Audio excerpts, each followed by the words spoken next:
Namastê, bem-vindo, bem-vinda, e hoje eu vou conversar contigo sobre a obra do Mestre Osho. Em alguns momentos da minha vida, alguns buscadores do si mesmo, admiradores do Osho, do hinduísmo, da iluminação, chegam para mim e perguntam: Otávio, Jamprem, indica para mim um livro que você acha extraordinário do Mestre Osho. De todos os textos que eu li do mesmo, o livro que mais tocou meu coração é esse daqui que se chama Nem Água, Nem Lua. Nem Água, Nem Lua. É um livro de profundidade ímpar e, ao contrário dos livros que hoje são publicados do Osho, isso é uma opinião pessoal minha, esse livro trata da iluminação, da diferença entre amor e apego, da diferença entre sentir e pensar, e também acaba tratando da ideia de que quem dá, oferece, quem ama é que deve agradecer. Mas insisto, é um livro que fala de iluminação. Hoje os livros do Osho são mais coletâneas, uma fala de emoção, outra de amor, outra de liberdade, intuição, maturidade, mas são coletâneas de texto que lembram muito mais, na minha visão, textos de autoajuda, não desmerecendo o tema. Mas você não vai encontrar um livro do Mestre Osho que diz como tu podes se iluminar. E o que é se iluminar? Torne-se aquilo que tu és. É tão somente isso, ser aquilo que você é. Mas por vezes hoje não se busca mais essa plenitude, essa totalidade que era aquilo que os discípulos do Osho buscavam nos anos 80. Então o que esse livro ensina? Vamos pegar alguns textos. O primeiro deles se chama O Buda de Nariz Preto. É uma história de uma monja que ela foi buscar a iluminação e ela entrou no mosteiro com uma estátua de Buda lindíssima, de ouro. Mas nos mosteiros budistas tem milhares de estátuas de Buda, milhares. Ela tinha o Buda dela. Ela levou o Buda de ouro para esse mosteiro e acendeu um incenso para o Buda que pertencia a ela. Só que o incenso espalhava, claro, e atingia vários Budas. Aí ela fez um funil e colocou o incenso, através de um funil, a fumaça do incenso, tão somente para o Buda de ouro que pertencia a ela. Com o tempo, o nariz do Buda foi apodrecendo e aquela figura do Buda se tornou a mais feia estátua de todos os Budas. O que essa história está dizendo para nós? E o Osho começa falando assim: um dos maiores problemas das pessoas que buscam o caminho espiritual é entender o que é o amor e o que é o apego. E nós confundimos muito isso. O amor solta, o apego segura. Mesmo nas questões que envolvem os mestres espirituais, existem muitos mestres que querem que os discípulos dos mesmos grudem neles mestres. São mestres apegados nos seus discípulos e discípulos que grudam no mestre. Tem uma espécie de idolatria com os seus mestres, pastores, sacerdotes. Esse é o apego do discípulo para o guru, para o caminho espiritual.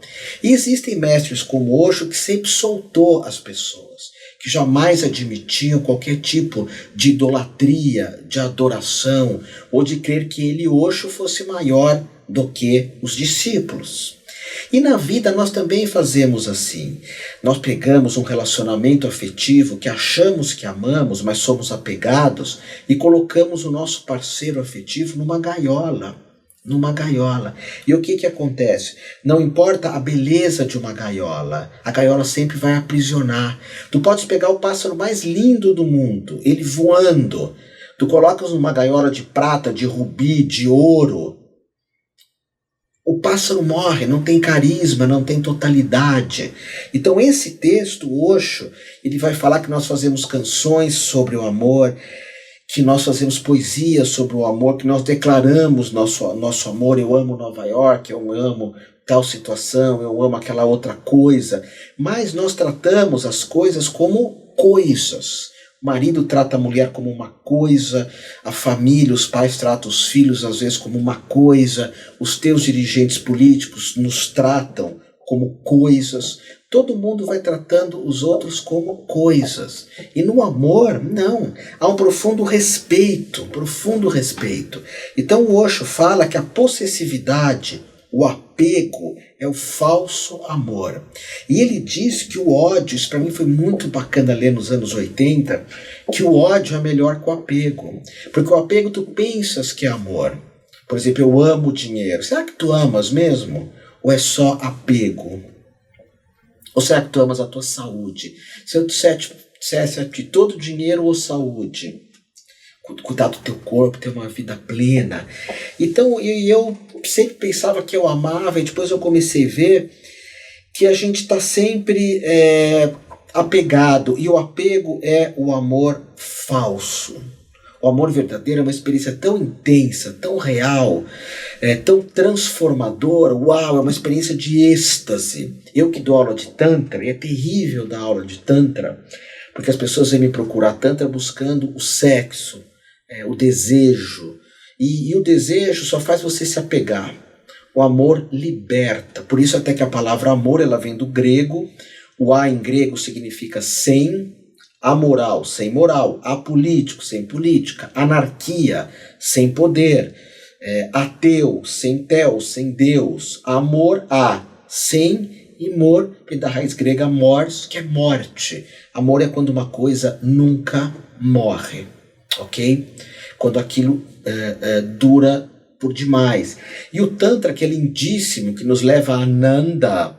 Eu dou uma formação de terapeuta tântrico que busca esse Ananda, essa totalidade, essa plenitude, por vezes é confundido tão somente com uma realização sexual de alguns minutinhos. E no sexo nós apegamos, tanto que existem pessoas que são viciadas em sexo, em álcool, em drogas, em dinheiro, em corrupção. Então o amor prende, segura, o amor solta, liberta, o apego segura. O amor é confiança, um dissolve no outro. É amor de mãe para filho normalmente. E o Osho diz aqui que o amor tem sido assassinado completamente no Ocidente, completamente.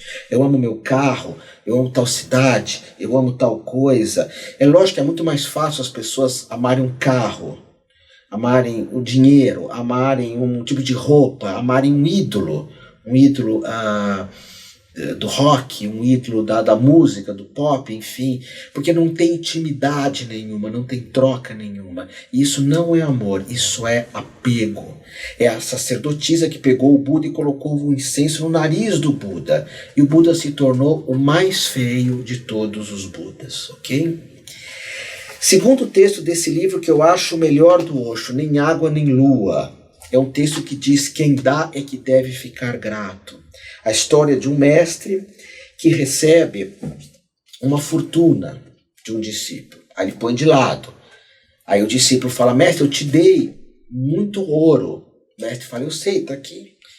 O discípulo diz: eu dei muito ouro, até para mim é muito ouro, que sou muito rico, estou te dando. E o mestre fala: eu sei, eu pus aqui do lado. Aí o mestre diz: tu quer que eu agradeça? E o discípulo diz: sim, eu estou te dando muito, tu tens que agradecer. E o mestre diz: quem dá é que deve ficar grato. É claro que isso no Ocidente, a ideia de que quem dá é que deve agradecer, e os espíritas levam isso muito a sério, o kardecismo, é uma ideia muito pouco usada. Porque dar, doar, servir, ajudar, repartir é o certo. Segurar, reter, guardar, manter é o errado. E eu escutei isso, eu tinha 20 e poucos anos, quer dizer, todo mundo que me cercava, as pessoas o tempo inteiro querendo reter, querendo segurar, querendo manter. Quanto mais se tem pessoas que são bilionárias, os corruptos têm cada vez mais. E o Osho veio falar: o amor é a via da doação, é o certo, é viver de forma correta. O reter é absolutamente errado. E nós vemos as pessoas retendo, comendo demais, retendo, bebendo demais, retendo, gastando demais. Tudo é para ter.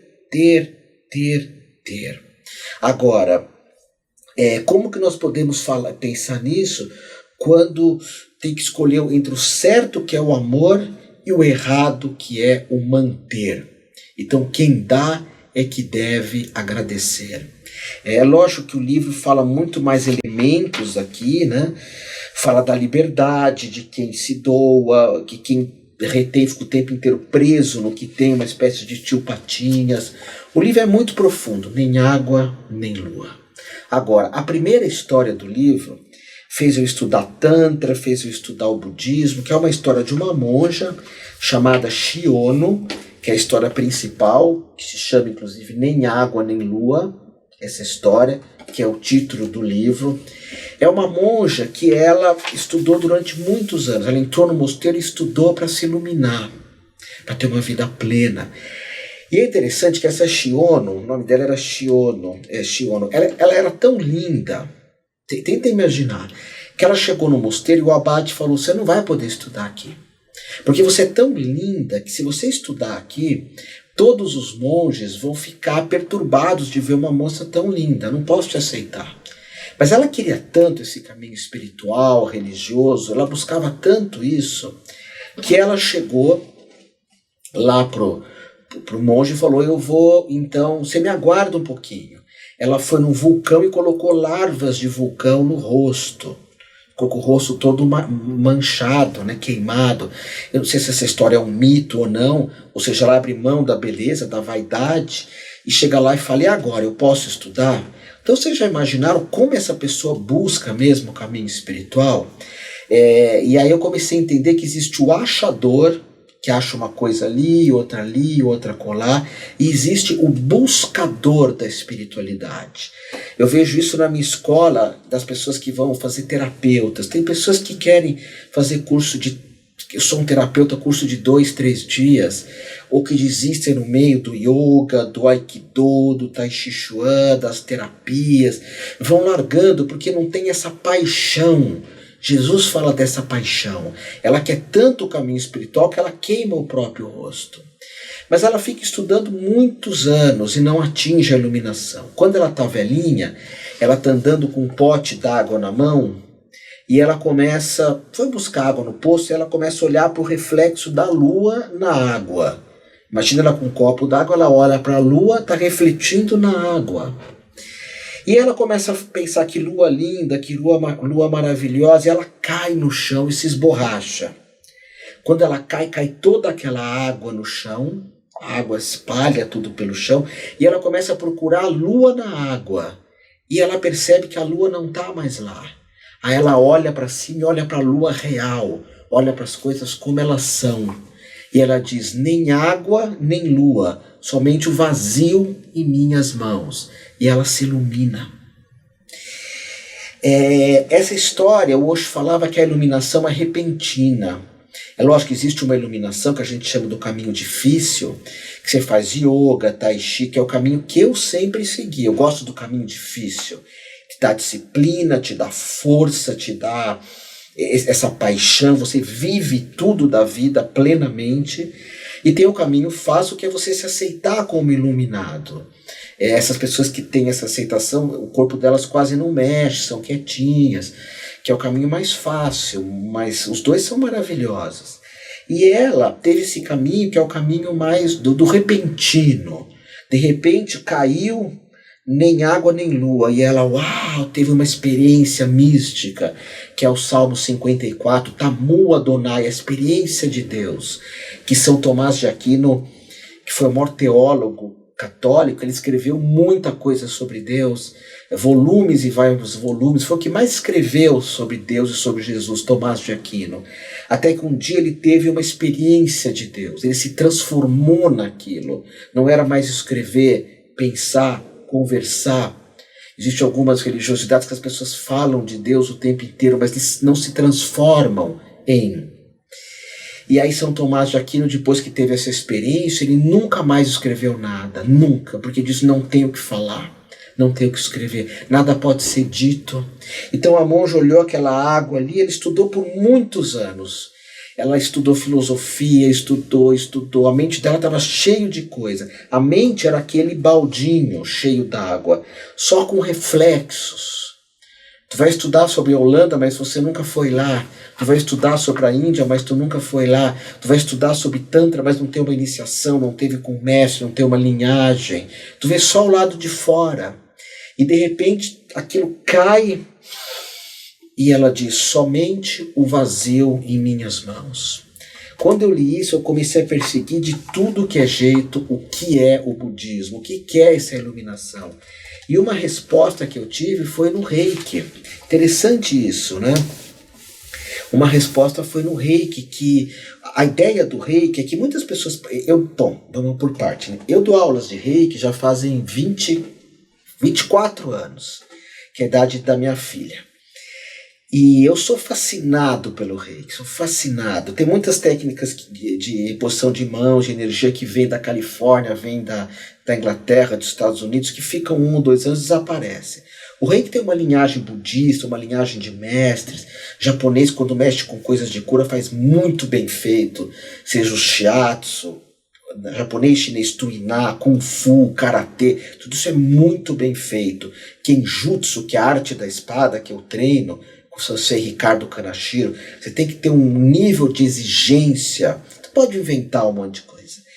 E o Reiki é muito...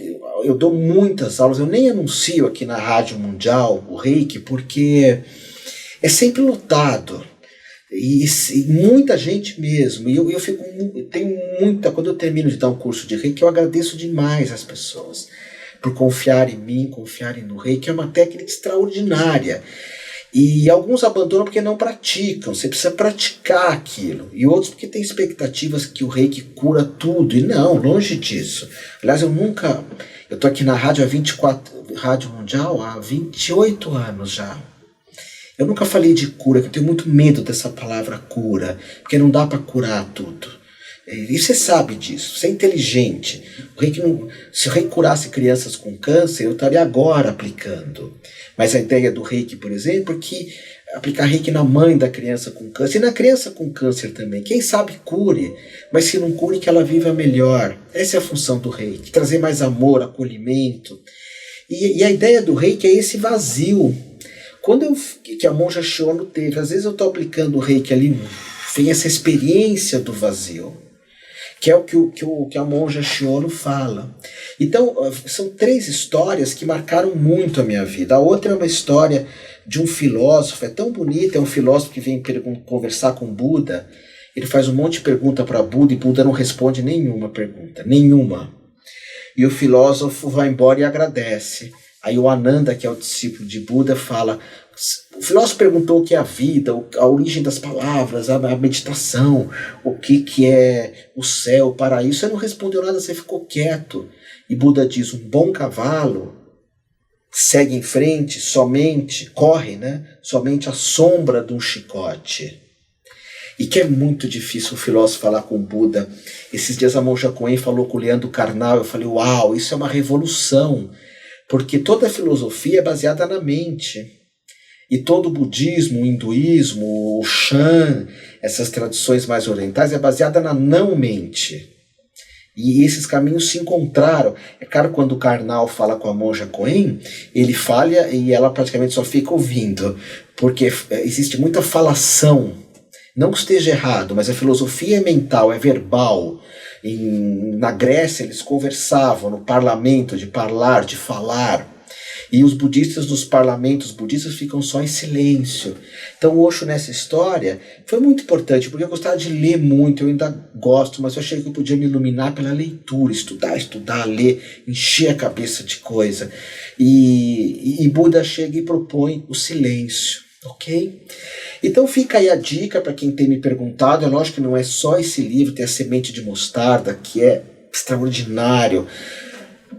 Mas esse dos livros antigos foi o que mais me tocou. São 10 discursos. Eu falei aqui para você de 4 discursos que tocaram minha vida e espero que isso possa te ajudar. São 10 histórias e o Osho interpreta essas histórias. Ele era um mestre extremamente inteligente. Sempre eu tinha dúvidas, falava: será que o Osho é um iluminado, é um mestre? Depois eu entendi que mestre é gente como a gente. Que a gente tem a impressão que o mestre é alguém que só fala de Deus, de amor, usa roupa indiana, deixa uma barba branca enorme.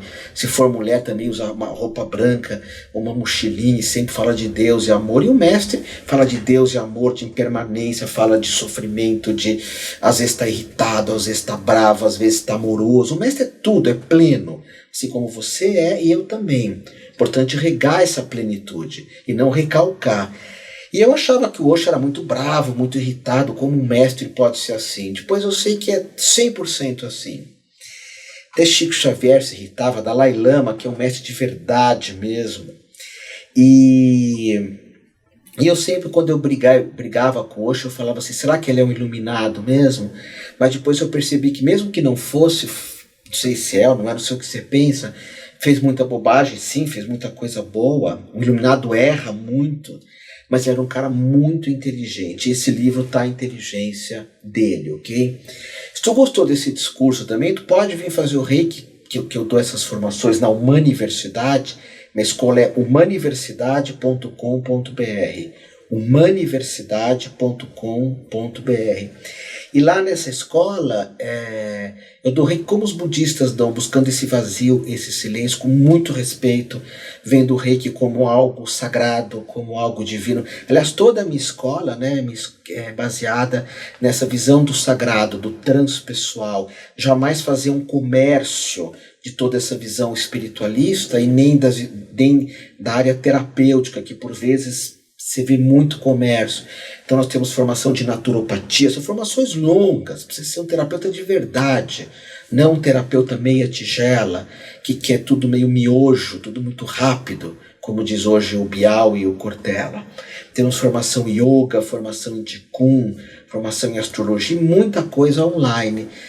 Você que está me ouvindo aqui pela Mundial, hoje a Mundial pega no Brasil, no mundo inteiro, né, pela internet, Facebook, enfim, mas tu pode estar me escutando aqui também no Facebook da Humaniversidade ou no YouTube, no canal do YouTube da Humaniversidade, que é cheio de vídeos dando ensinamentos, ensinando uma série de coisas. Tu pode se cadastrar lá. Sim, tem algumas propagandas, mas a ideia é sempre oferecer algo, porque quem dá é que deve agradecer. Doar é certo, segurar é errado, manter é errado. Se isso fosse passado para todas as criaturas do mundo, ninguém ficaria segurando tanto. Que a minha utopia, que não haja mais ricos nem pobres. A minha irmã Diana, que é a diretora da Humaniversidade, ela fala que eu vivo no mundo de Bob. Mas é a minha utopia. Utopia não é para a gente ver realizada, é para a gente andar. Lógico, um vai ganhar mais e outro menos. Mas todos meio classe média, nem ricos nem pobres, porque quem dá é que deve ficar grato. Vocês devem estranhar porque eu olho tanto para cá, porque é o relógio que fica marcando, eu tenho mais 1 minuto, então eu vou passar para vocês o site da Humaniversidade, que é humaniversidade.com.br, e isso no Face e no YouTube tem várias aulas, se tu gosta do meu discurso, do que eu aponto. Mas como estou falando do Osho, não se prenda a mim. O que eu falo aqui é para ti, ok? Tu tens que buscar a plenitude, tu tens que viver dando mais do que retendo, entendendo a diferença entre amor e apego. Perceber que a espiritualidade não é aqui, é no coração, não é na cabeça, é no coração. E na primeira história perceber que tudo isso é um despertar espontâneo. Quando tu menos espera, uau! Nem água, nem lua. Somente o vazio em nossas mãos. E como diz Buda, quando nós temos as mãos vazias, o universo inteiro cabe nas nossas mãos.